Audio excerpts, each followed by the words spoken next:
tam je, vyzerá fantasticky.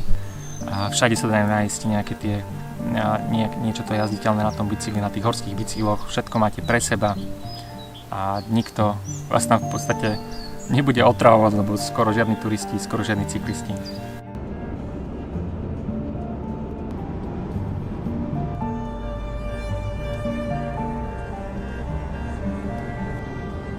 Rumunska som čakal, že to bude poriadna divočina, že to je niečo, nejaké úplne nespotané hory, kde nikto nikdy nebol. Určite som očakával, že tam budú veľmi pekné kopce, predsa len sú to Karpaty, ktoré máme aj u nás.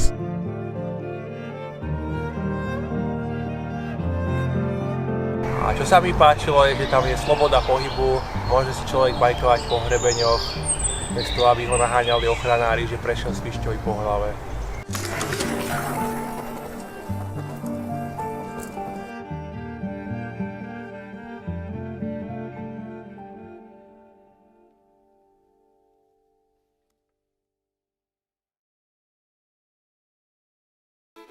Transylvánia je historická oblasť rozprestierajúca sa v srdci Rumunska. Asi najviac ju preslávil Dracula, hrad Bran je dnes po celom svete známy ako Drakulov hrad. Okrem histórie však v Transylvánii nájdete aj prekrásne hory. Prirodzenú východnú hranicu regiónu tvoria hrebene východných Karpát, na juhu sú to zas južné Karpaty, známe aj ako Transylvánske Alpy. Práve tu sa nachádza najvyššie a najznámejšie pohorie Rumunska Fagaraš. Nás oslovila oblasť trochu ďalej na východ a súčasne na juh od mesta Brašov. Za základňu našich výjazdov volíme horské stredisko Sinaja a našim cieľom je prebajkovať 3 pohoria v okolí, a to Bajului, Bucegi a Jezer. Aspoň na mape to vyzerá na ďalšie parádne MTB dobrodružstvo v superpartii. Na pivo vylito. To pivo neliato. Ale to je riadne také slabé. Rumunsko môže dať Iše. Poriadne to fúkaj, prosím ťa. Nehlázam. No, Bajuluj bol prvý deň rozcvička a bolo veľmi teplo vtedy, chalani nechceli ťahať celú hrebeňovku. Bolo to také, akože, také milé a také pekné, že nebolo to nič náročné. A proste sme si dali iba takú obhliadku terénu, že sme si síce zamakali po dňa, ale potom sme si dali takú peknú hrebeňovku a to mne veľmi vyhovovalo, keďže moja kondička bola taká trošku slabšia. Ale bolo to akože také milé prekvapenie. No a vlastne sa nám tie hory prvýkrát ukázali a videli sme, čo nás najbližšie deň čaká. Ani my nie.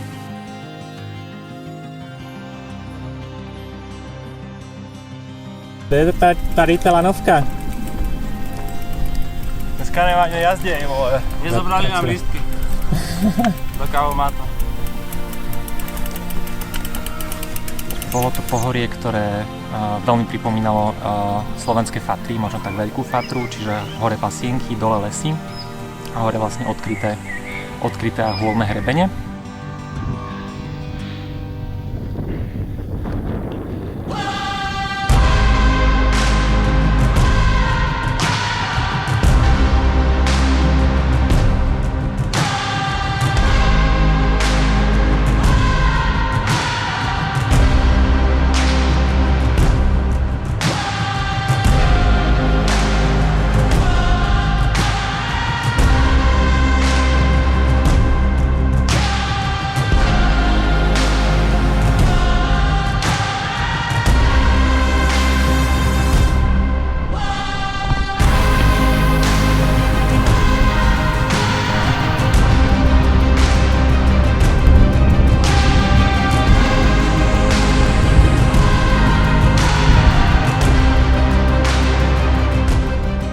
Bol to proste zážitok, to je to, čo má biker naozaj rád.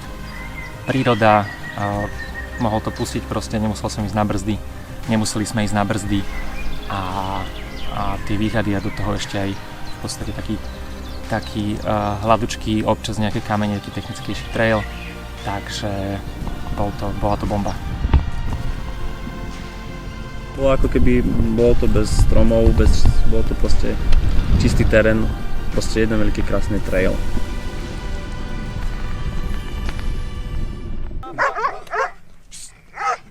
A tam boli tie turistky, čo ich tam naháňali tie psi.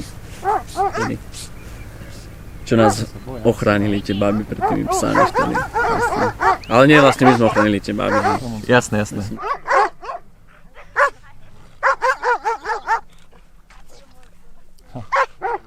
Na tých psov som mal pripravený nožik a na medvede som mal pripravený sprej.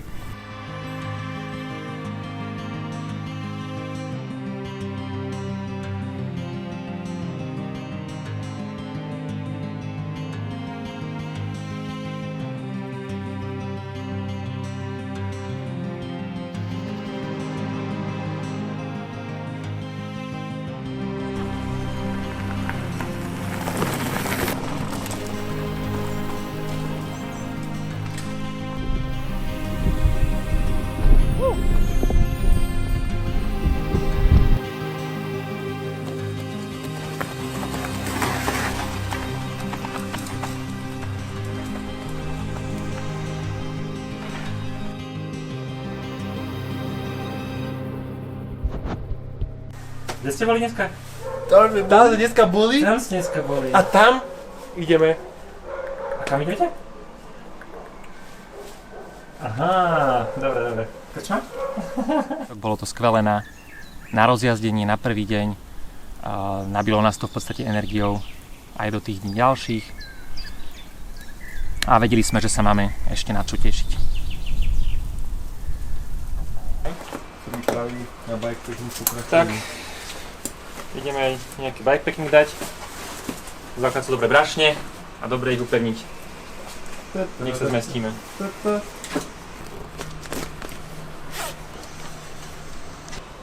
Počúva, niečo spadlo teda. Ja som hodil. Zámerne. Tak po 2 hodinách sa to podarilo. Je to zjazdné, môžeme ísť.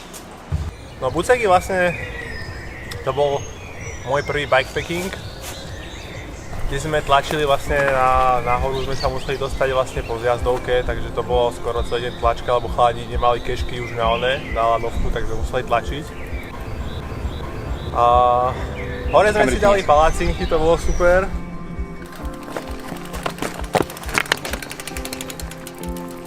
Prišli sme na tú planinu a bolo tam, to bolo úplne pekné, no, že sme tam proste prišli, šľapeš celý deň do kopca a prídeš tam a tam je úplne obrovská planina.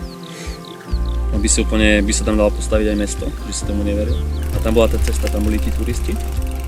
A proste všetci tam proste úplne sa vyviezli luxusne, aby sme si to vyšľapali.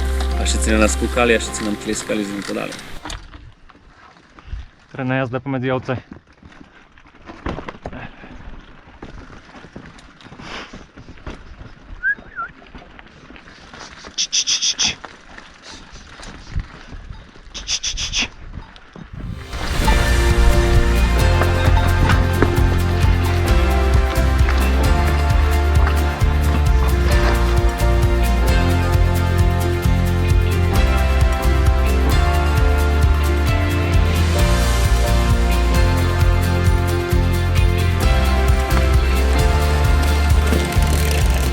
A potom nás sklamala zavretá chata na Omupi, kde sme chceli doplniť zásoby, hlavne teda piva, ale mali sme smolu. Takže dosiahli sme najvyšší vrchol, Omupík nášho výletu. Bohužiaľ chata zavretá, voda nikde, Pivo nikde. nálada nikde. Ideme Takže domov. Ideme domov.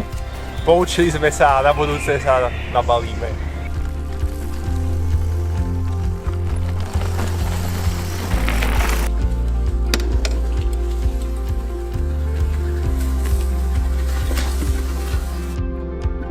Takže z vrchu Omu bol veľmi pekný, chvíľkami taký technický zjazdík a potom asi najkrajšia hrebeňovka, ktorú sme tam mali, lebo bolo naozaj skvelé počasie, bola večerná hodinka.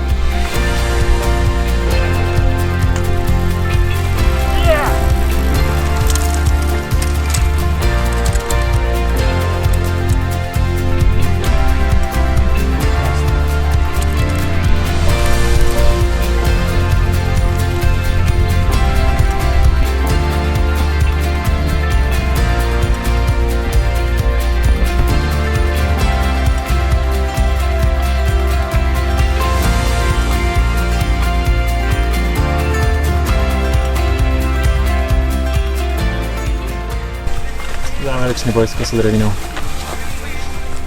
Bude to ťažké. A vlastne ako sme šli tou kosodrevinou, tak sme sa celý čas báli proste, že tam budú. Že na nás niečo vyletí, hej. To bolo totálne husté, vysoké. A používali sme ako ochranu bicykle a ja vás. Ty si bol predo mnou a Aďo za mnou.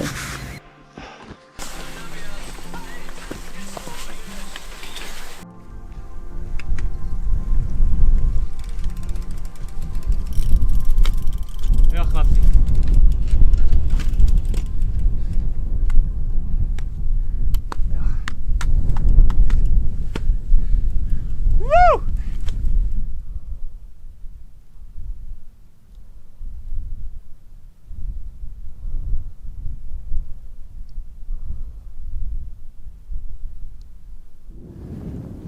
Tak tu sme strávili noc.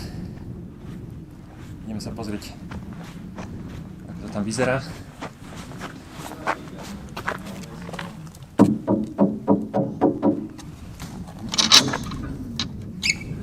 Čo to bude? Dobrý, dáva sa niečo na raňajky? Ovesná kaša na šesku. Páči.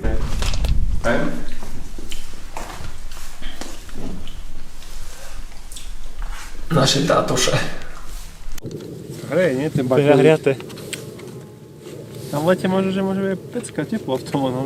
No, to akože v lete. Chceš, že to nahrie a V lete neviem, čo chceš vnútri spať teda. včera to bolo pekne nahriaté.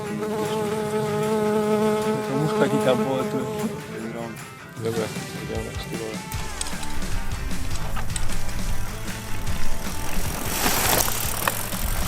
Došli sme do sedla Šauba Strunga a to bol asi top zjazd potom z nášho výletu. Bolo to pekné, no veľmi mi to pripomínalo hory, ako z toho filmu Pán prsteňov, tam proste také kamenisté hory.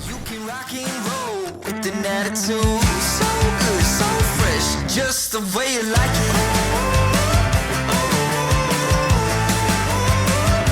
Just the way you like it. So good, so fresh. You're the new MC, you got the remix. Keep it on repeat, just let the beat kick. Everywhere you go, you bring the roof down. Everybody knows you got your own sound. So good, so fresh, just the way you like it. Just the way you like it. So good, so fresh. Yeah, you like it, the way you like it. Oh, yeah, you like it, the way you like it now. Yeah, you like it, the way you like it. No a potom sme vstúpili do lesa, do toho temného lesa, kde bola strašná tma, aj cez deň. A viac si nepamätám. Náš posledný výjazd sme opäť vymysleli taký dvojdňový v pohorí Jezer. Tam som sa veľmi tešil, bolo to aj najďalej, museli sme sa presunúť pár hodín autom zo Sinaje do tohto pohoria.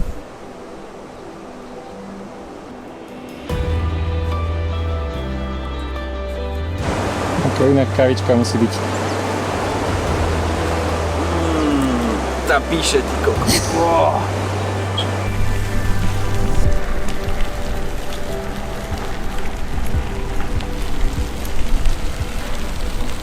Ten výšľap bol akože fajn, dá sa povedať, že bol skoro celý jazditeľný na pár strmých úsekov, proste bola to kamenistá lesná cesta. Ten zjazd vyzerá dobre.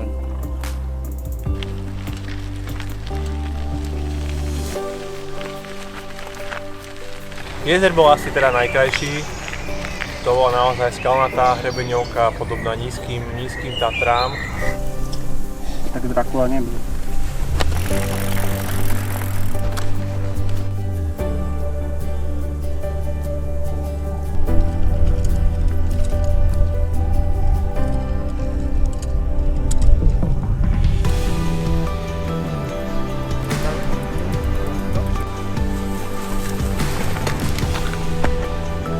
You're going for it.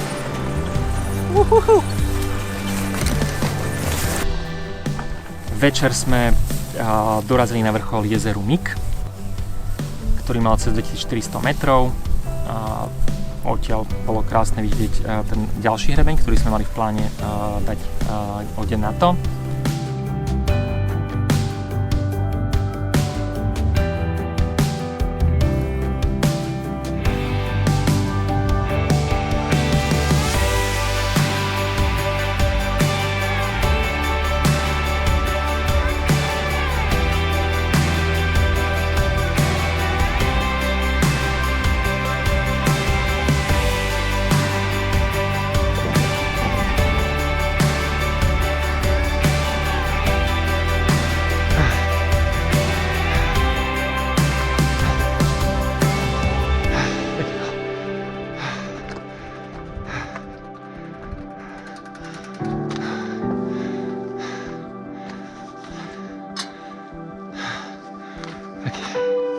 Až úplne na poslednú chvíľu sme vlastne videli, kde budeme spať. A to bola vlastne tá vysokohorská chata, úplne z kameňov, úplne pekná. A proste po pár metrov pre tú chatku sme videli, že sa s nej dými a proste sme videli, že tam niekto je. Videli sme tam nejakých miestnych. Na prvý pohľad som sa ich bál, zľakol, ale nakoniec milo prekvapili. Úplne milo nás pohostili. Úplne nám dali dokonca ešte aj pivo, čože za ktoré by som v tej chvíli zabíjal. Chystá sa nám večera. Dúfam, že bude dobrá.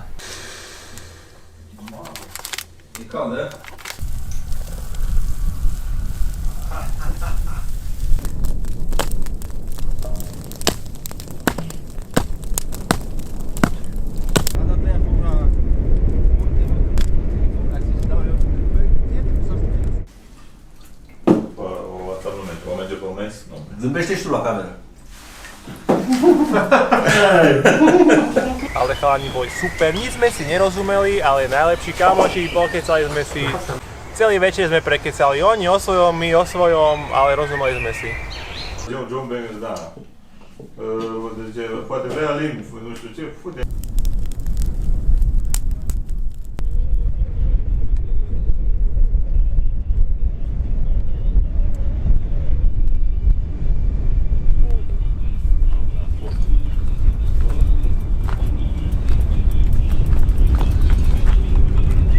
Tak počasie nám zase nedopreje. Dať si ešte ďalej hrebeňovku a zjazd. Vyzerá, že už začína pršať, ale bude zamračené. Volíme návrat dole. Chceli sme ísť na ten posledný úsek do hôr, ale počasie nás nepustilo, tak sme sa začali vrácať. A to bolo také pekné ukončenie, lebo sme šli strašne dlho tými peknými rúnskými trailami.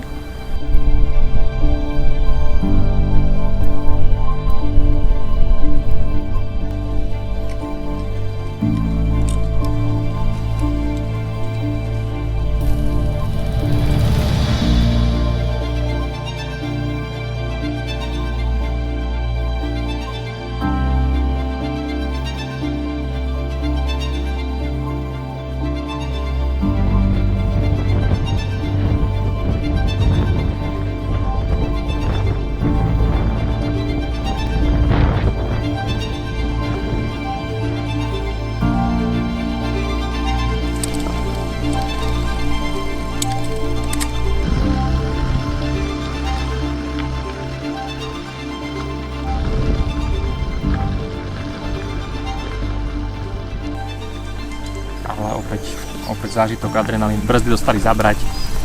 Akože zahriali sa fajne a dole sme ich museli až schladiť v potoku.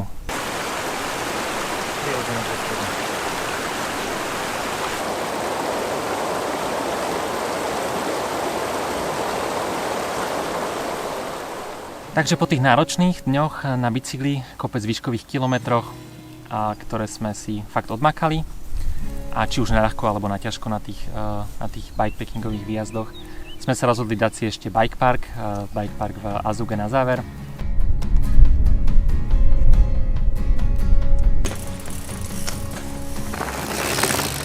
Keď si mi proste o tom Rumunsku povedala, tak prvýkrát to som sa tak ako keby toho stránil, lebo som to bral ako proste vystúpenie z mojej komfortnej zóny, hej.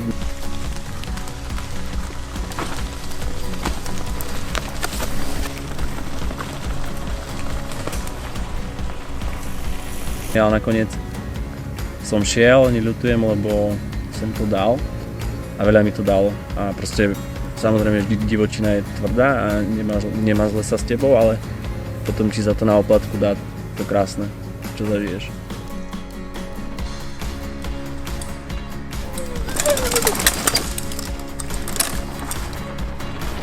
Najkrajší zážitok sú určite proste tie zjazdy po tých hrebeňoch, po tých veľkých lúčných a skalnatých hrebeňoch, kde proste nikoho nestretneš, si tam úplne sám a proste ideš si. To je taká tá pravá sloboda.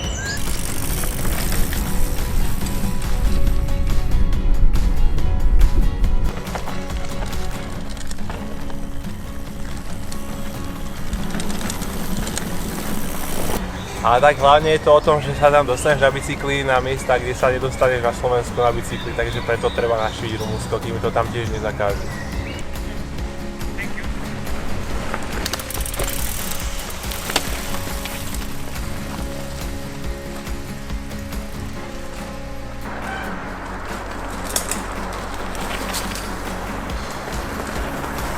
Táto Transylvánia, tie transylvánske lajny, ktoré sme tam objazdili, boli fantastické. Za mňa Rumunsko si ma získalo.